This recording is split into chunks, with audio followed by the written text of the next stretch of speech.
Please welcome Dr. Keisha L. Reddick.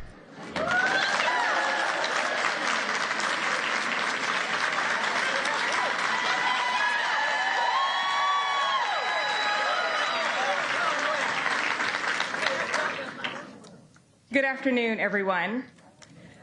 My name is Dr. Keisha Reddick.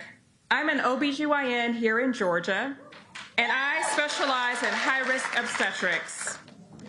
I speak to you today with a heavy heart. As you know, earlier this week, we received news reports about 2 preventable deaths in Georgia women under this state's cruel abortion ban.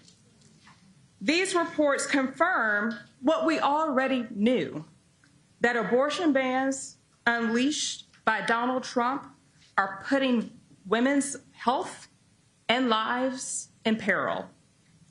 Take it from me. Every day I care for patients in Georgia under this extreme ban. I see fear in my patients' eyes. I see women who are left the state to get the care that they need, and those who are unable to do so. I watch medical students and other physicians avoid coming to our state or packing up their lives to move across the country in pursuit of building a life where they won't face jail time for upholding their oath.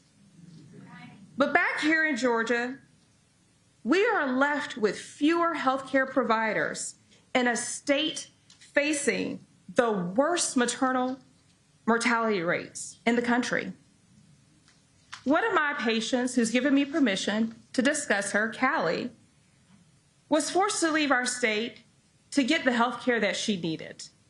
She recently shared her story as a part of the Harris Waltz Fighting for Reproductive Freedom bus in Georgia 2 weeks ago. She introduces herself as an artist, a follower of Christ, and a dedicated mother. Last year, she was thrilled to find out that she was pregnant with twins, but testing revealed that one of her twins would not survive. She received counseling from multiple physicians and was ultimately left with the decision to terminate one of her twins, so that the other viable one could survive. She actually had to go to New York. And because of the delay in treatment, she eventually had complications in her pregnancy, complications that included a high white blood cell count and other labs that trended towards sepsis. Luckily, Callie survived, and she now shares her story on behalf of everyone who cannot. I became a doctor to take care of people, to support women through their pregnancies, to save lives.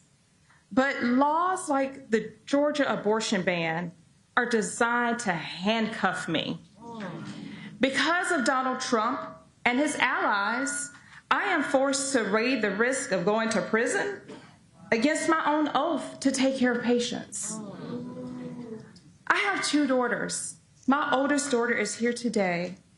Neither one of them are going to have the same rights that I did growing up. But she has hope. Why? Because she has Vice President Kamala Harris.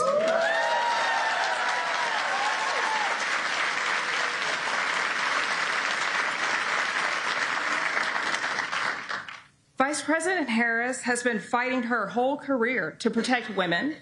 She stood up for the rights of women and girls as a prosecutor, as an attorney general, as a senator, and as the vice president. Since Roe v. Wade was returned, she has been leading the charge to restore reproductive freedom. She has traveled across the country to lift up the voices of patients and medical providers and advocates. She's listened to our stories, and she's made sure that the country is listening too. She is the first sitting vice president in history to visit a reproductive health clinic. And as president, she will sign a bill to restore those rights.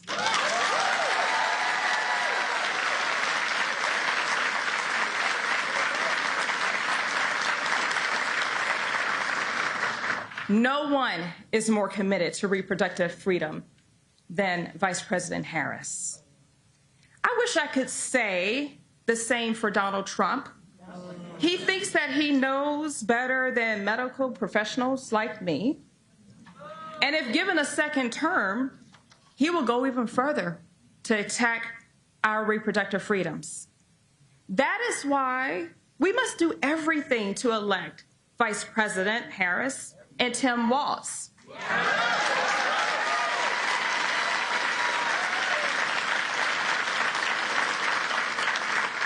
Lives depend on it.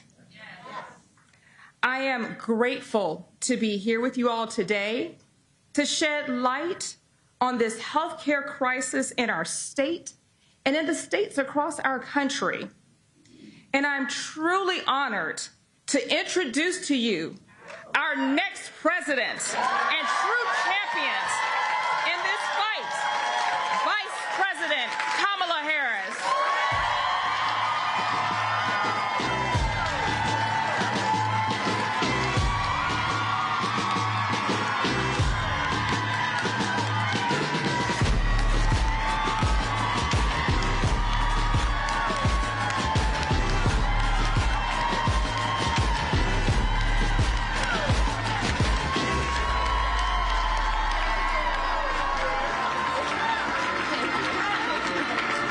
Please hear it for Dr. Reddick. Please.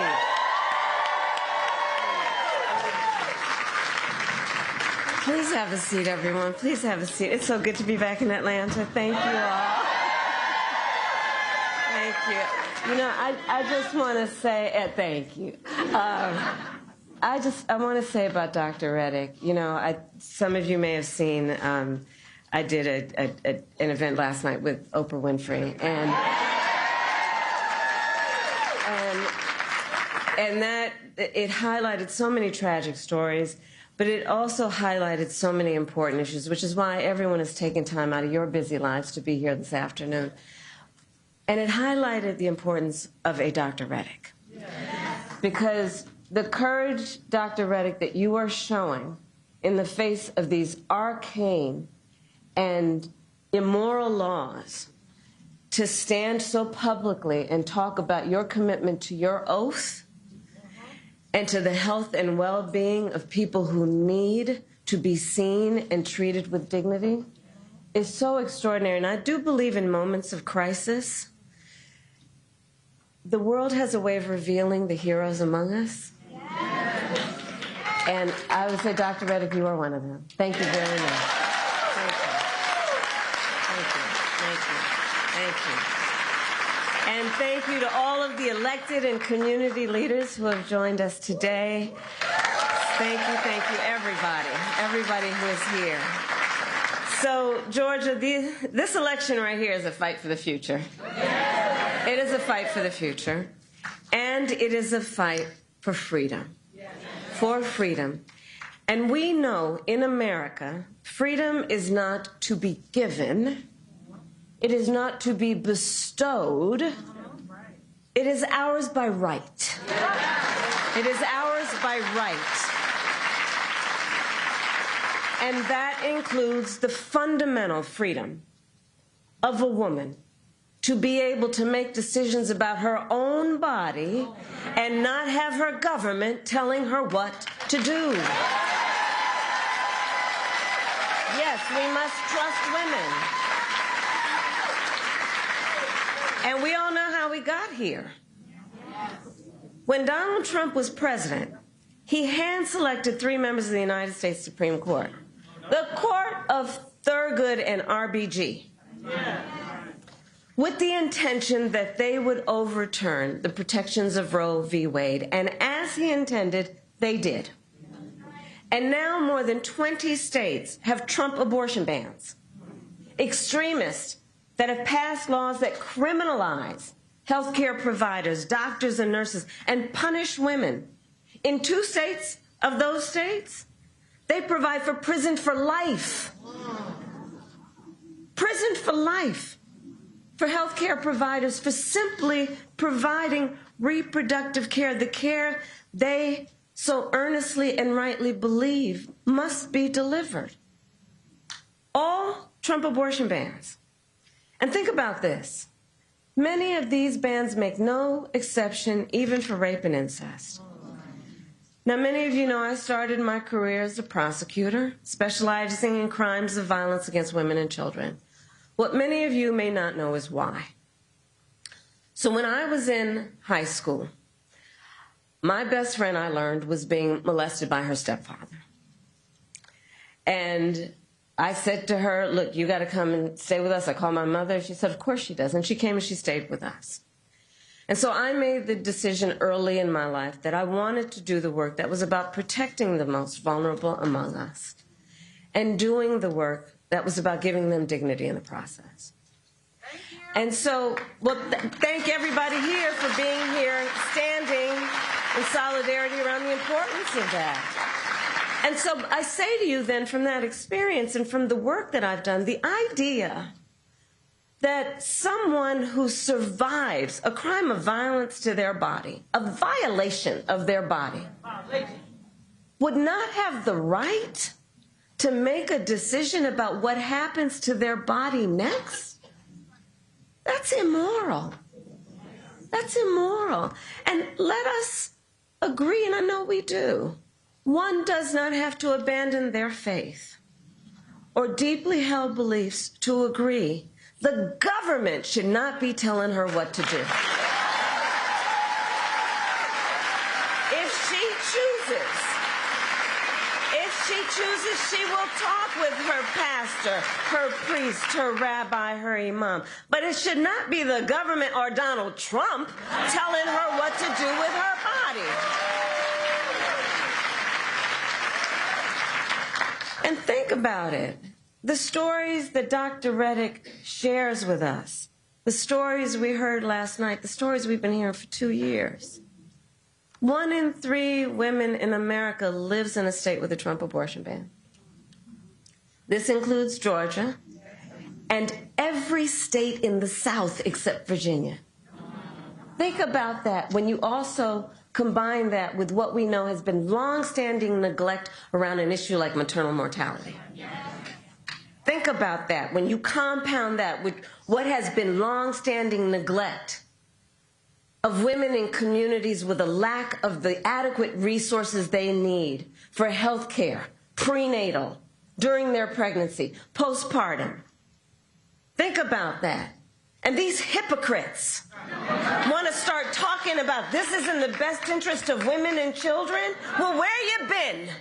Where you been when it comes to taking care of the women and children of America? Where you been?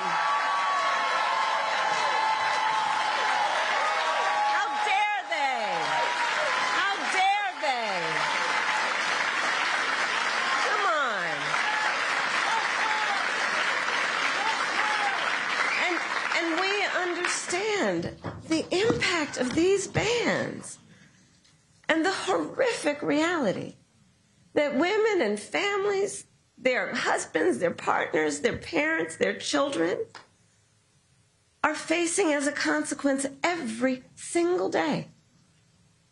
Since Roe was overturned, I have met women who were refused care during a miscarriage, wanted to have a child, suffering a miscarriage. I met a woman, I've actually met several, who were turned away from the emergency room. One at early stages after the Dobbs decision came down told me with tears, she was with her husband, about how only when she developed sepsis did she receive emergency care. Only when she developed sepsis did she receive emergency care. And now we know that at least 2 women, and those are only the stories we know, here in the state of Georgia, died because of a Trump abortion ban. One, and we heard about her story last night, a vibrant 28-year-old young woman. She was ambitious. You know, I talked with her mother and her sisters about her, and they described such an extraordinary life of a person. She was excited. She was working hard. She was a medical assistant. She was going to nursing school, raising her 6-year-old son. She was really proud that she had finally worked so hard that she gained the independence. Her family was telling me that she was able to get an apartment in a gated community with a pool for her son to play in. She was so proud, and she was headed to nursing school. And her name, and we will speak her name, Amber Nicole Thurman. Amber Nicole Thurman. Amber Nicole Thurman. That's right. And she had her future all planned out. And it was her plan. You know, let's understand, just take pause on that for a moment. She had her plan, what she wanted to do for her son, for herself, for their future. And so when she discovered that she was pregnant, she decided she wanted to have an abortion. But because of the Trump abortion ban here in Georgia, she was forced to travel out of state to receive the health care that she needed. But when she returned to Georgia, she needed additional care. So she went to a hospital. But you see, under the Trump abortion ban, her doctors could have faced up to a decade in prison for providing Amber the care she needed. Understand what a law like this means. Doctors have to wait until the patient is at death's door before they take action. You know, on the other side of my, you know, the other folks, Trump and his running mate, and they'll talk about, oh yeah, but I do believe in the exception to save the mother's life. Okay, all right, let's break that down, shall we? Let's break that down. Let's break that down. So we're saying that we're going to create public policy that says that a doctor, a healthcare provider, will only kick in to give the care that somebody needs if they're about to die? Think about what we are saying right now. You're saying that good policy, logical policy, moral policy, humane policy is about saying that a healthcare provider will only start providing that care when you're about to die?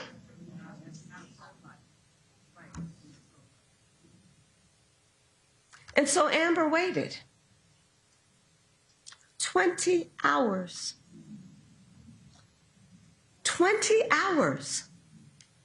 Excruciating hours. Until finally she was in enough physical distress that her doctors thought they would be okay to treat her. But it was too late. She died of sepsis. And her last words to her mother, which her mother, as you know, tears up and cries every time she speaks it. Last words to her mother, promise me you'll take care of my son.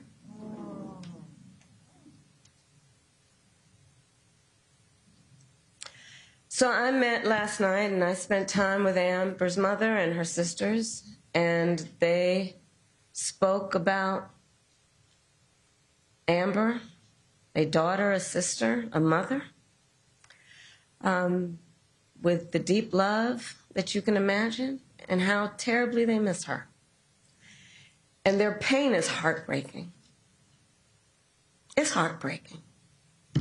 Amber's mother, Shanette, told me that the word preventable is over and over again in her head when she learned about how her child died. The word preventable. She can't stop thinking about the word that they spoke to her. It was preventable. Because you see, medical experts have now determined that Amber's death was preventable. And through the pain and the grief of her mother, who courageously told her story, I promised her, as she has asked, that we will make sure Amber is not just remembered as a statistic. That she will not just be remembered as a statistic. So that people will know she was a mother and a daughter and a sister, and that she was loved, and that she should be alive today. And that she should be alive today. And many of us remember, there's so many leaders here, from 2 years ago when the Dobbs decision came down. We knew this could happen. There is a word, preventable, and there is another word, predictable.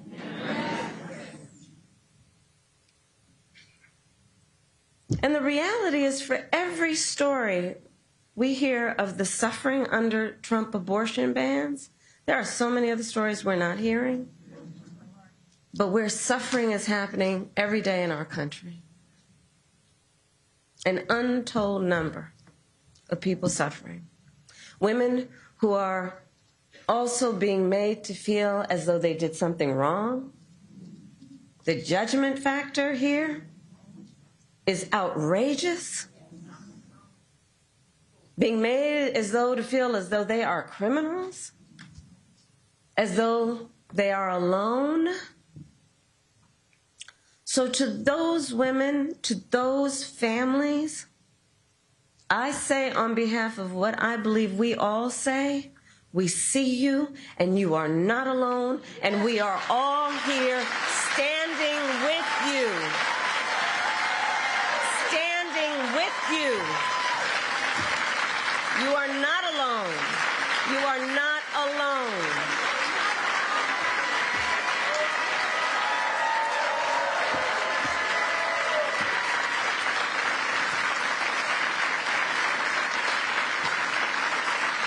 So Georgia,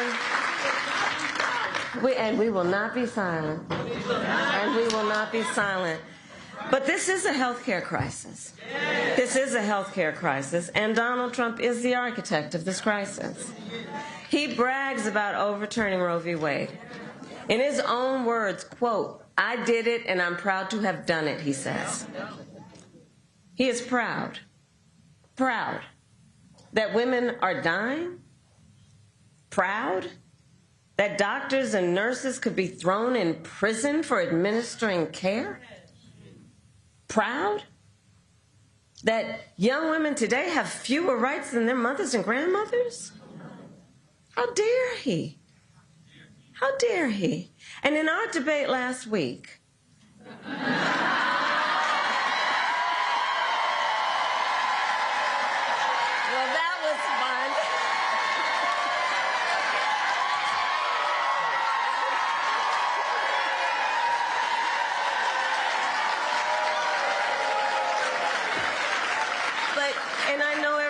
paid attention to the words, though. The words, right? I'm trying to get another debate. We'll see. But in our debate last week, remember when he said everyone wanted Roe v. Wade to be overturned? Well, exactly. I don't know who everyone is either. Because women have been arrested and charged for miscarriages. They didn't want that. No. I was speaking with a physician who is here, who has in her professional experience been administering care to girls. And what we know is that 12 and 13-year-old survivors of assault are being forced to carry a pregnancy to term. They didn't want this. No. And couples just trying to grow their family being cut off in the middle of IVF treatments, they didn't want this. No. And on that last point, you probably saw this week for the second time, Republicans in the United States Senate blocked a bill that would protect access to IVF treatment. Now consider, among the multitude of ironies, the fact that on the one hand, these extremists want to tell women they don't have the freedom to end an unwanted pregnancy, and on the other hand, these extremists are telling women and their partners they don't have the freedom to start a family. Okay. And they want to restrict access to contraception as well. And now Donald Trump says that he would personally cast his vote in Florida, which is where he now lives, to support their extreme abortion ban, just like the one that is here in Georgia. And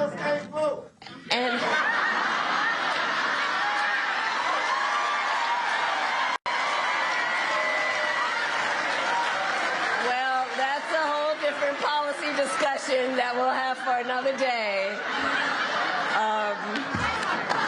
But let's understand, if he is elected again as president, Donald Trump will go further. But we know what we're up against, and we must speak of the stakes. We must remind, everybody here knows, but we got to remind our friends, our neighbors, our co-workers, the stakes are so high. Because if he is elected again, I am certain he will sign a national abortion ban, which would outlaw abortion in every single state. And he would create a national anti-abortion coordinator. Look at Project 2025. And force states to report on women's miscarriages and abortions. It's right there. I can't believe they put that Project 2025 in writing. They literally put it in writing. They bound it. They handed it out. I mean, they are simply out of their minds.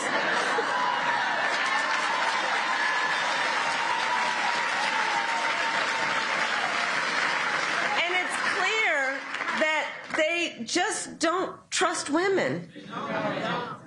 Well, we trust women. We trust women. And like Dr. Reddick said, when Congress passes a bill to restore reproductive freedoms, as President of the United States, I will so proudly sign it into law. I will so proudly sign it into law. Proudly sign it into law. So, 46 days to go. And let us remember that momentum on this and so many issues, momentum is on our side. Let's remember, since Roe was overturned, every time reproductive freedom has been on the ballot, from Kansas to California to Kentucky, in Michigan, Montana, Vermont, and Ohio, the people of America have voted for freedom. Voted for freedom. And not just by a little, but by overwhelming margins, from so-called red states to so-called blue states, providing and making clear also, this is not a partisan issue. This is not a partisan issue. And it is proving that the voice of the people has been heard and will be heard again. And will be heard again. So, 46 days to go in probably the most consequential election of our lifetimes. And with that, then, today I ask Georgia, are you ready to make your voices heard? Do we trust women? Do we believe in reproductive freedom? Do we believe in the promise of America?